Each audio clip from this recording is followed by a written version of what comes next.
Sur une question posée à, comment dirais-je, j'allais dire, que répondez-vous à la déclaration d'une partie civile du nom de Talatou Garanke Diallo, qui déclare: j'ai pu identifier 2 bérets rouges dans ce mouvement, Toumba Diakité et Marcel.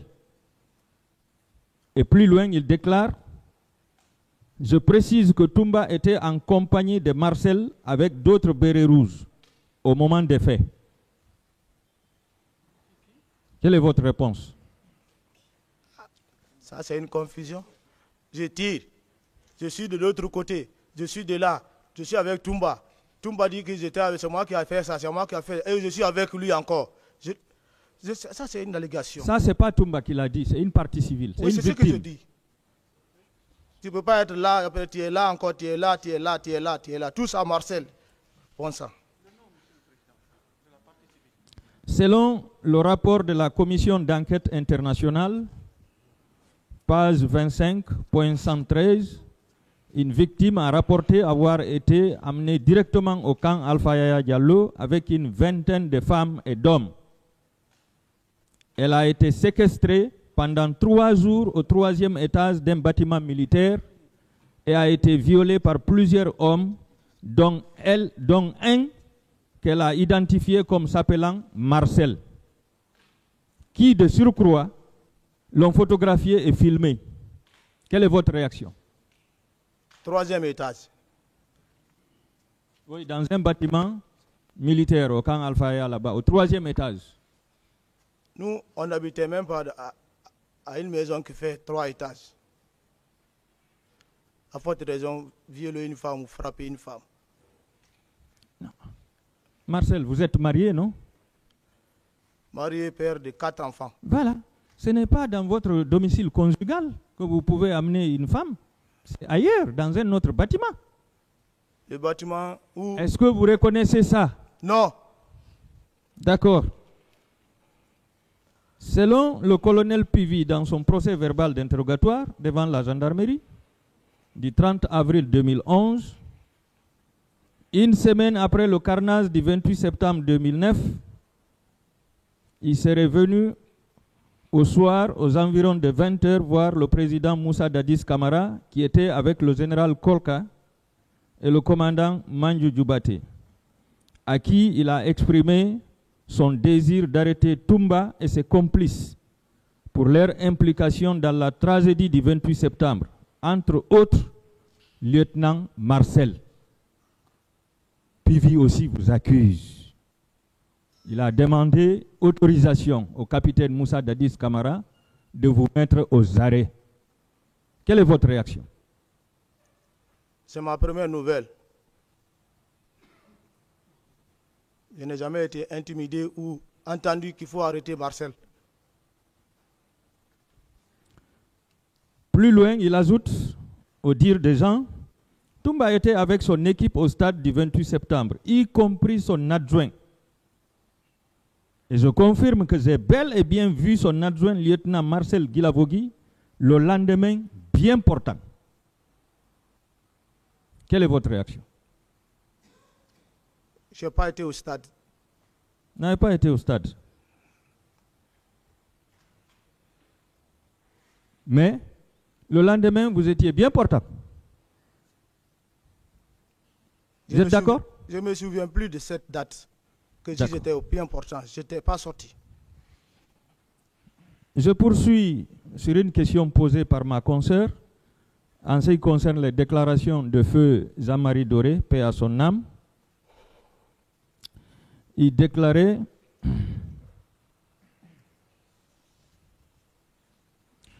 un des soldats a dit à Marcel Guilavogui: je lui loge 2 balles dans la tête. Et on continue. Marcel a répliqué de ne pas le faire et que je serai conduit au camp Koundara pour y être égorgé. Le soldat dit: et s'il fuit? Marcel lui répondit: s'il le fait, coupe-lui les arrêts. Vous vous souvenez que vous avez dit ça à ce soldat à l'endroit de feu Jean-Marie Doré? Ça, ce n'est pas moi. Ce n'est pas vous, parce que Jean-Marie Doré n'est pas là. Monsieur le Président Moussa Dadis Camara, vous êtes en forme? Bien, par la grâce de Dieu. Je vous remercie.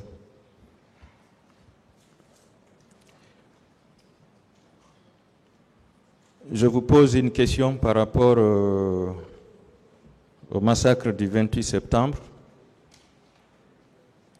Selon certaines parties civiles que nous défendons, vous seriez présent au stade ce jour et plus précisément au niveau de l'esplanade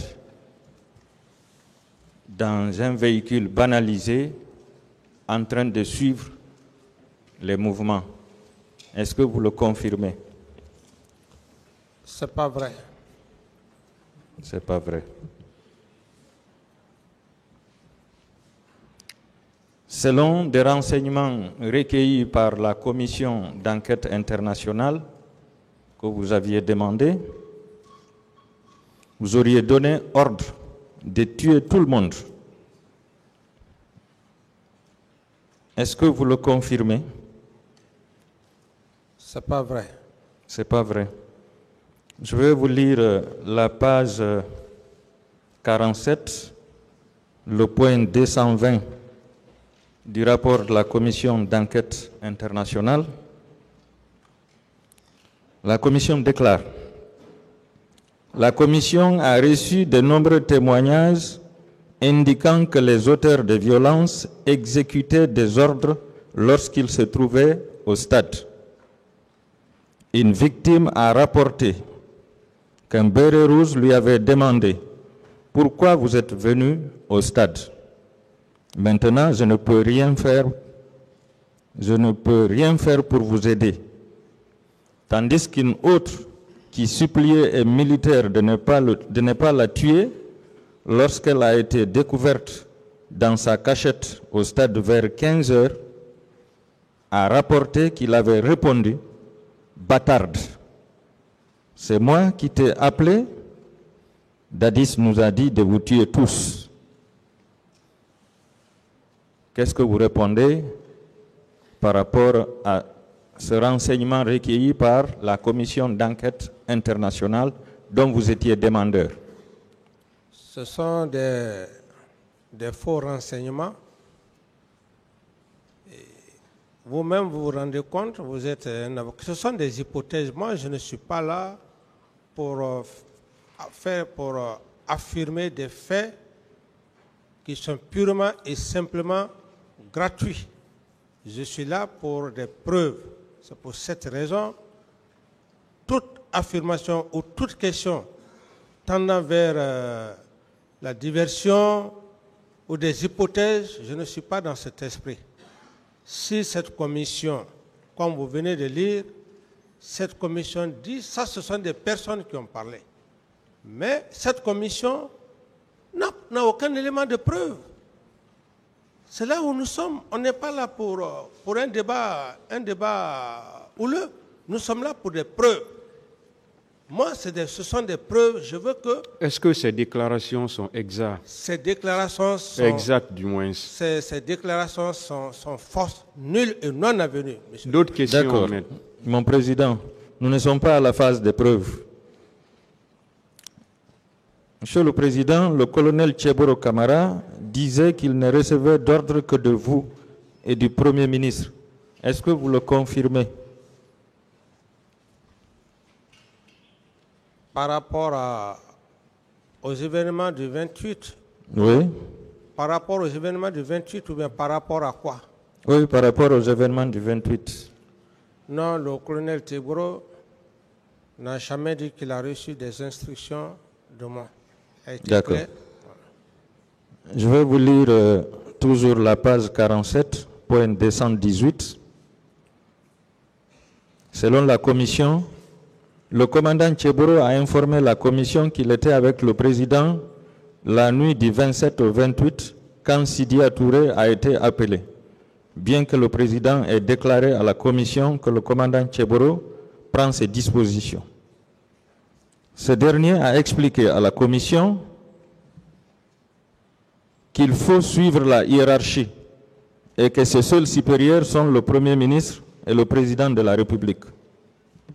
Il dispose d'ailleurs des numéros de téléphone réservés aux appels du Président. Dans ces circonstances, le commandant Tcheboro n'aurait pas pu aller au stade ou décider de quelque action que ce soit en relation avec les événements sans avoir reçu des ordres du président ou du moins l'autorité d'agir en son nom. Quelle est votre réponse par rapport à ça? Ma réponse est que le colonel Tcheboro connaît parfaitement ses attributions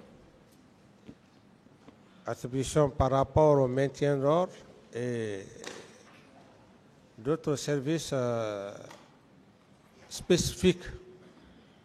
Donc, cette déclaration n'est pas vraie. D'accord. Donc, si vous l'aviez confié le maintien d'ordre, est-ce que cela veut dire que ce jour aussi, c'est vous qui l'aviez dit d'aller maintenir l'ordre au stade?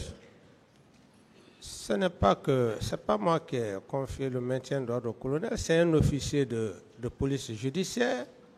Ça, c'est la base même de leur formation. Donc, ce n'est pas un président qui va dire à un officier de police judiciaire, je t'envoie pour un maintien d'ordre. C'est classique. Ce sont ses attributions. Et pourtant, j'ai même précisé ici que très rarement d'ailleurs je me voyais avec le colonel Tcheboro parce que sa mission, comme il connaît sa mission, chaque matin, le colonel Tcheboro, on se voyait très rarement d'ailleurs. Donc c'est pas que j'ai dit au colonel Tcheboro, bon, vous êtes chargé. Non, tout ça ce sont des affirmations non fondées, maître. Et pourtant, le colonel Pivi disait dans son procès verbal d'interrogatoire qu'il a appris de vous que c'est vous qui avez amené le colonel Tcheboro au stade pour le maintien d'ordre. Ce n'est pas vrai, je ne réponds pas à cette question. D'accord. Le lieutenant Toumba aussi disait qu'il ne recevait d'ordre que de vous. Est-ce que vous confirmez ça? Reprenez la question. Le lieutenant Toumba, il disait qu'il ne recevait d'ordre que de vous. Est-ce que vous maintenez ça? Est-ce que vous confirmez ça? Oui, il était... D'accord. Tous les deux, je vais parler du colonel Tcheboro et du lieutenant Toumba, tous les deux ont déclaré à la commission d'enquête internationale qu'ils sont partis au stade sous vos ordres qui consistaient à protéger les leaders politiques. Oui ou non, Monsieur le Président? Non, et je reprécise. Vous savez, le problème, il est très simple. Moi, je ne dois pas parler à la place des accusés. Et je ne suis pas là pour accuser, je suis là pour des faits pour lesquels je suis devant le tribunal.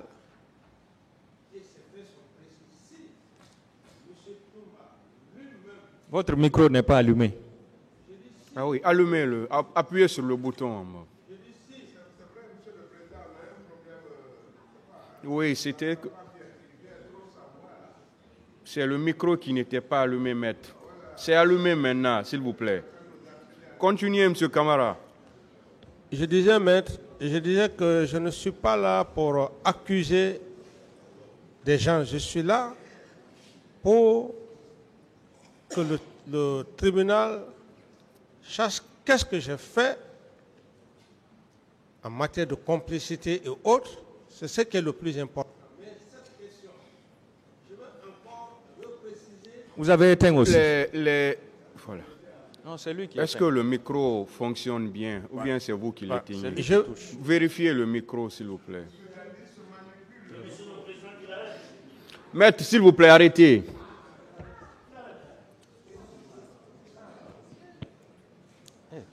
Ça, le tribunal ne vous comprend pas ce matin. Hein. Ce n'est pas ce qui ne va pas. Voilà, s'il vous plaît, calmez-vous. Calmez-vous, voilà.